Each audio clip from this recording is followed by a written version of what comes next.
Okay, so welcome back mga makeup kada sa isa na namang makeup challenge. For today, I will be doing a Bratz transformation. So, nakaraang linggo nakita natin nag-post si Miss Nikki Tutorials and James Charles about this Bratz transformation. Okay, pag-usapan natin ng Bratz. For those kids na nag-wonder, ano yung Bratz?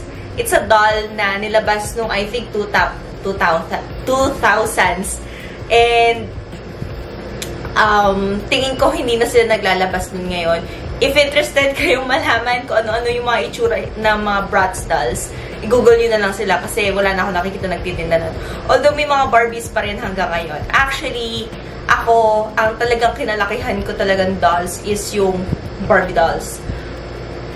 Medyo magkaiba sila ng itsura. Kung ang iniisip nyo ang itsura ng Bratz dolls is yung parang iconic na sexy, na parang Miss Universe types of girls, medyo hindi. Oo, si Barbie ganon. Pero si Bratz is a very millennial type of doll. Parang ano siya, kung sa real life na celeb, may ko-compare ko siya kila Kim Kardashian, kila Kylie. Kasi voluptuous yung katawan nila. Lalaki ng hips nila, lalaki ng boobs nila. And ang mga makeup nila, super duper creative. Unlike kay Barbie na, alam mo yun, yung parang typical na makeup. Yung blush, lipstick, and normal na eyeshadow. Unlike kay Bratz na talaga napaka-creative ng eyes nila. Actually, ginawa ko na to. Itinry ko nang gawin tong Bratz na challenge na to. Pero yung unang attempt ko is a failed attempt. Kaya naisip ko, I would do a remake nung Bratz challenge na to. Hindi ko pa nag-post pero isasama ko na lang yung kinalabasan and some snippets ng mga kung paano ko ginawa yung look na yun. And hindi ko na uulitin yung itsura ko doon. Medyo, kahit ako natatawa ako, hindi siya mukhang Bratz. Nakakatakot yung itsura niya. Anyway, ito yung gagayahin ko. Ito pa rin. Ito yung ginaya ko last time and ito pa rin yung gagawin ko for today. And gagawin ko siyang medyo realistic na look. Ayan. So, let's get into it. Teka. Before we get into the video, please like this video and subscribe to this channel para marami pa tayong magawa mga videos in the next coming weeks. So, ayun. Kasi every week naman ako nag-post na new vid. So, don't forget to subscribe. Let's get into the video. I would still be using my favorite palette ever. It's the Modern Renaissance from Anastasia. Ito rin yung ginamit ko from the last na ginawa kong Bratz na challenge. I would still be using the same colors like Buon Fresco.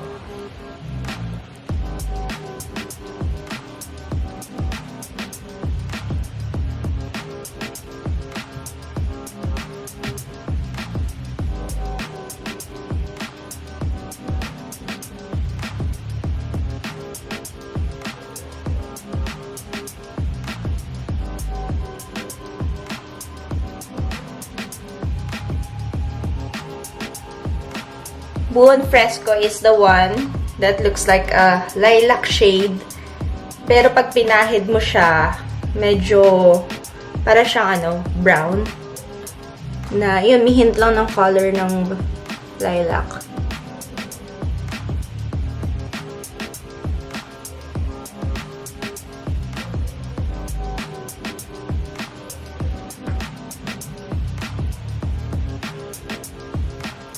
Nakakainis yung mata ko, no?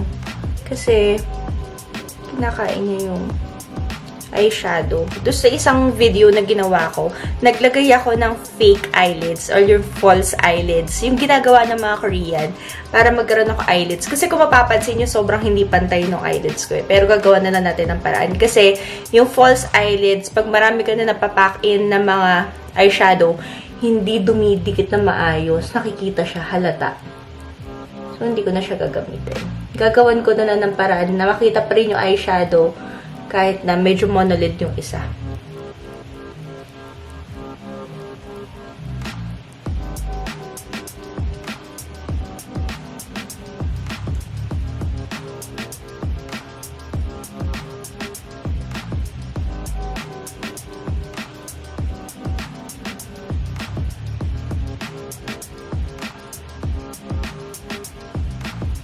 okay.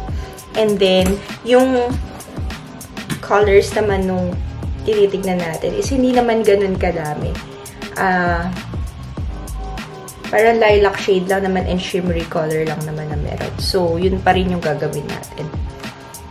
Pero gusto ko i-deepen lang ng konti para magkaroon lang ng konting dimension yung eyes natin. Lagyan natin ng konting brown. I will try to use Warm 2.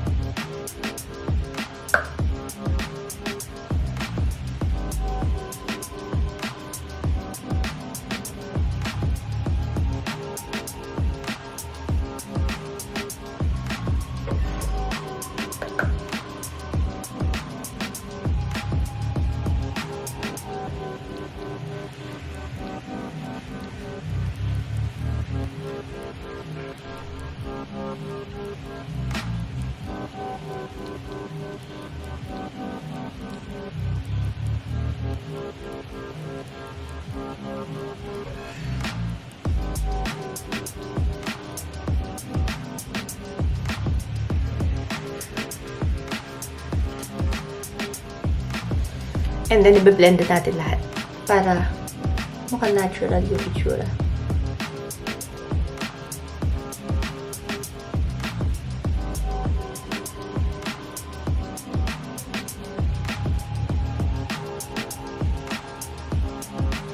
Okay.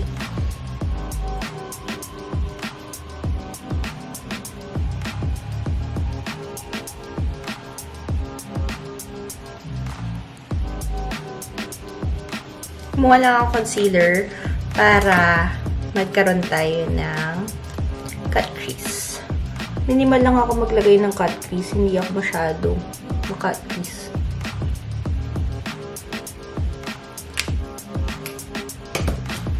And then, we will be using concealer brush, flat concealer brush.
And for that, we will be using same shade ng sparkly yung Vermeer.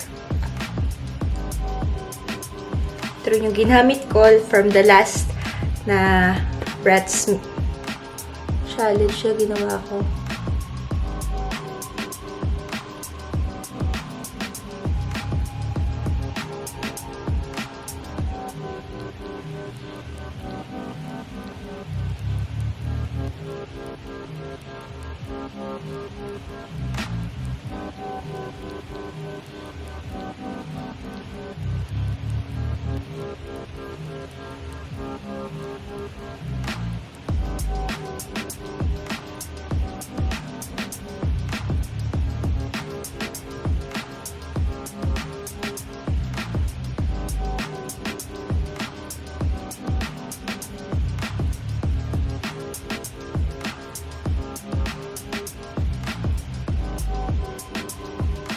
And then, of course, we blend. Going back with Buon Fresco. We-blend lang natin.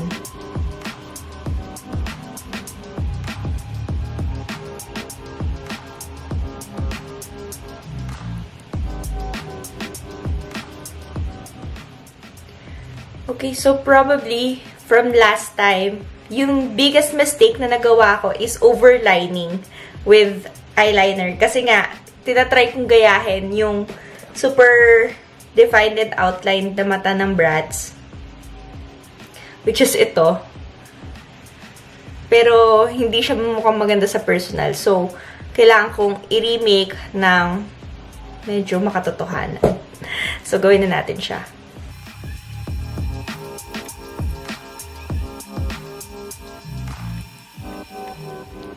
Ayan. So, nagawa na natin yung eyeliner. Ang next natin gagawin, total, hindi naman din natin malalagyan ng eyeliner ng buo. Katulad din natin sa picture. Lalagyan ko na lang ng konting pan-dark dito sa ilalim.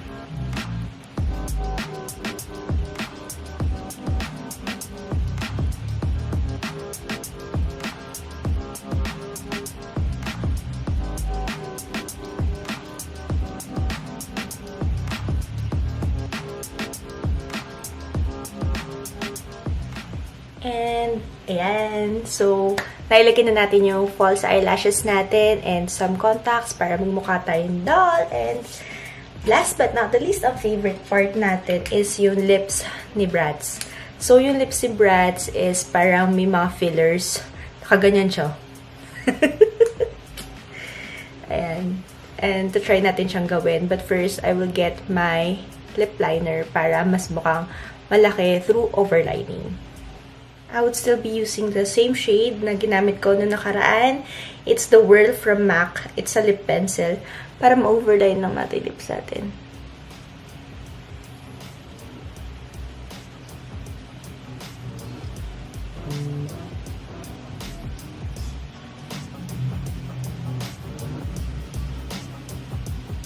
Sino ba yung nagte-text na yan? Nakakaloka.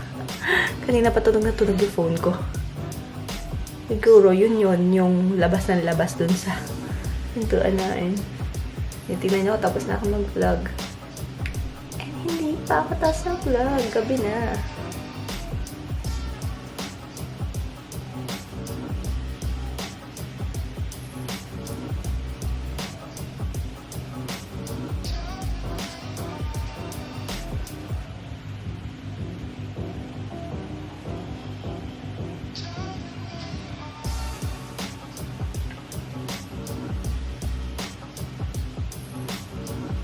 Ayan.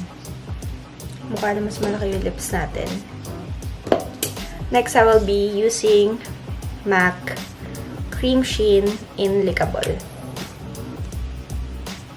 Sobrang pink niya.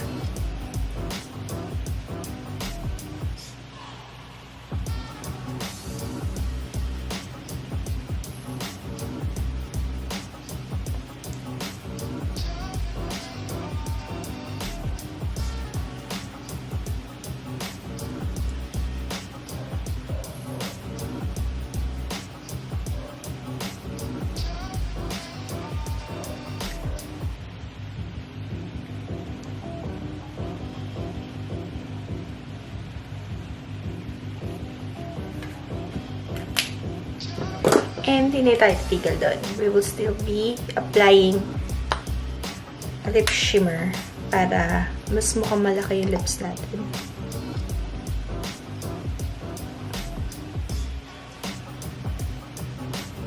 Kulang.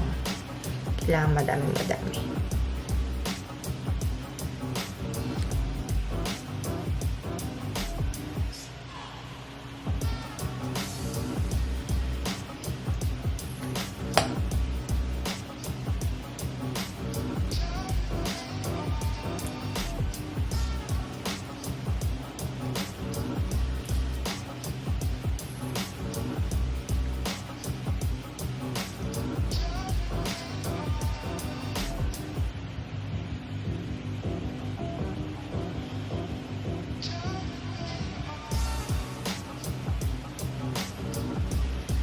Yes, success!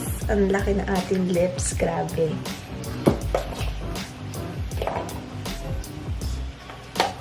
And, gusto niyo pa ba mag-add tayo ng konting highlighter? Pero dun sa dun sa look ni Bratz Doll, parang hindi siya masyado on highlighter. Parang more on sparkly lang yung eyeshadow and lips niya. So, yun lang naman din yung ginawa natin. Ayan. So, ito na yung finished look natin for today. It's the Bratz Doll transformation, and I hope naging kamukha ko siya na medyo very slight lang. Kahit very slight lang, carry na. So, sana na-achieve ko tong challenge na to. Kasi, pangalawang beses ko na siyang ginawa. And yung first time, it's failed talaga. Dahil dun sa isang pagkakamali ko, dahil dun sa eyeliner. And kasi, siguro dahil drawing yung face niya, ginamitan nila ng eyeliner para magmukha talaga siya mata. Pero hindi siya achievable pagka ginawa sa personal. So, ito na yung pinaka-closest na look na pwede kong gawin para magmukhang Bratz Doll. Tingin ko naman lumaki din yung mata ko dahil sa contact lenses and yung false eyelashes. And then, napalaki na natin yung lips natin dahil sa pag-overline natin with lip pencil and yung lip shiner. So, malaking bagay. Hindi rin ako masyadong nag-contour or highlight kasi wala rin naman siyang ganun. Ang shiny lang talaga sa kanya is yung lips niya tsaka yung eyes niya. So, I hope nag-enjoy kayo, and thank you for staying with this video. I hope you press that like button, subscribe to this channel, and see you on my next vlog. Bye, makeup kadas!